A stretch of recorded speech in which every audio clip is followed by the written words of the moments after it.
예, 이재명 후보는 요즘 그 부산의 HMM 이전 관련해서 얘기 많이 하고 계시는데요. 그 HMM의 전신이 어떤 회사죠? 부산에 HMM을 우리가 유치하겠다고 하는 것은 부산이 북극 항로가 개발될 경우에 해운 항만의 중심 도시가 되기 때문입니다. 그래서 우리는 해수부를 부산으로 옮기고. 아니, HMM의 전신을 물었는데 왜 답변 안 하십니까? 그 규칙을 좀 지켜가시면 안 될까요? 제가 답변할 시간을 할애됐으면 제 답변할 때는 가만히 좀 계시면 안 되겠습니까? 질문에 답을 안 하고 엉뚱한 걸 하고 질문을 계시지 않겠습니까? 답을 하는 중이잖아요. 자꾸 이런 식으로 다른 사람 발언에 끼어들거나 규칙을 어기는 거는 좀 사회자께서 제지해 주시면 좋겠어요. 네, 정해진 답변을 원칙적으로 하지 않는 답변 것도 시간 제지해 주셔야 30초가 보장된다는 점은 아까 말씀드립니다. 15초 남았으니까 마저 할게요. 네. 어쨌든 부산을 해운 항만의 중심 도시로 만들어야 됩니다. 그리고 그 중에 해운 물류 회사를 부산으로 집중시키는 게 매우 도움이 된다. 그래서 HMM을 부산으로 보내겠다. 그리고 HMM은 현대상선이죠, 아마도. 현대상선일 텐데 현대상선의 시간 지났습니다. 이제 HMM이 현대상선이 전신인데요. 과거에 2000년대 초에 대북 사업하다가 2억 달러 정도 이렇게 자금이 사용돼 가지고 기업이 휘청거린 적이 있습니다. 이게 요즘 같으면 대북 송금으로 크게 문제되는 일입니다. 그렇기 때문에 이런 것들을 중요하게 다뤄야 되는데요. 방금 전에 김문수 의원님 말씀한 것처럼 쌍방울의 대북 송금 때문에 지금 이재명 후보 굉장히 곤란을 겪고 있는데요. 쌍방울 대북 송금은 법적 판단과 무관하게 미국의 제재 대상이 될 수 있는 문제라는 걸 알고 계실 거라 생각합니다. 대통령이 되신다 하더라도 미국 입국이 제한될 수 있는 문제입니다. 이민법 212조에 따라 가지고 제한될 수 있는데 사실 뭐 이런 문제가 있기 때문에라도 외교에서 이재명 후보가 굉장히 불리한 상황에 놓이게 될 것이다라는 건 자명하고요. 과거에도 국내 정당성이 부족한 지도자 같은 경우에는 대미 협상에서 고생을 하곤 했습니다. 특히 쿠데타로 집권했던 전두환 대통령 같은 경우에는 레이건 대통령 만나는 것도 힘들었고 만나서도 짧게 만나고 헤어지기도 했고 정당성을 인정받기 위해서 많은 양보를 했습니다. 핵무기 개발 포기하고 미국산 무기도 구입하고 국방과학연구소도 좀 축소하고 이렇게 했어야 되는데요. 트럼프가 만약에 트럼프 대통령이 이재명 후보가 당선되면 이런 약점을 가만히 두겠습니까? 저는 흔들 거라고 생각하는데요. 본인의 이런 여러 가지 사법 리스크 때문에 대한민국을 위기에 빠뜨렸어야 되겠습니까? 본인의 이런 문제들 다 해소해야 되는 거 아니겠습니까?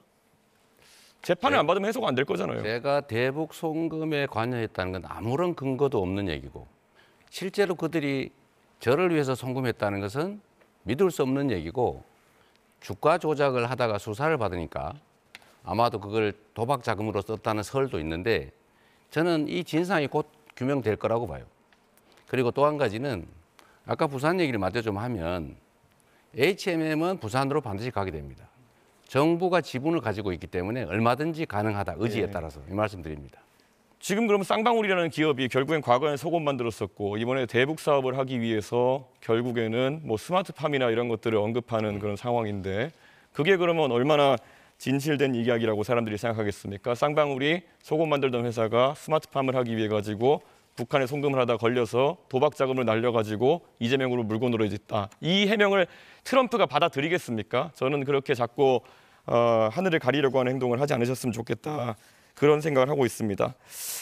그리고 사드 문제에 대해 가지고 이재명 후보가 사드는 미국 방어용이다라는 말씀하신 적이 있습니다. 근데 사드라는 무기 체계를 전혀 이해 못하고 계신 것 같은데 사드는 종말 단계에서 미사일을 요격하는 그런 체제입니다. 그렇기 때문에 떨어지는 것을 요격하는 것이거든요. 사드 미사일과 레이더가 우리나라에 배치돼 있다는 것은 우리나라에 떨어지는 것을 막겠다는 그런 의지입니다. 그런데 지금 이재명 후보는 흔히 그러니까 중국에서 얘기하는 것이나 아니면 음모론자들이 얘기하는 것을 또 받아들이셔가지고 결국 사드가 미국 방어용이라는 주장을 하고 계세요. 이런 식으로 잘못된 정보를 바탕으로 해가지고 이런 음해를 하시면은 과연 미국에서 봤을 때는 이 사람은 뭘 해도 이렇게 왜곡해서 인식하는 사람이구나. 이거 만약에 외교 현장에 가셔서 대통령으로서 발언하셨다면은 큰 망신살 발언인데 아직까지도 사드는 미국 방어용이라는 입장을 유지하십니까?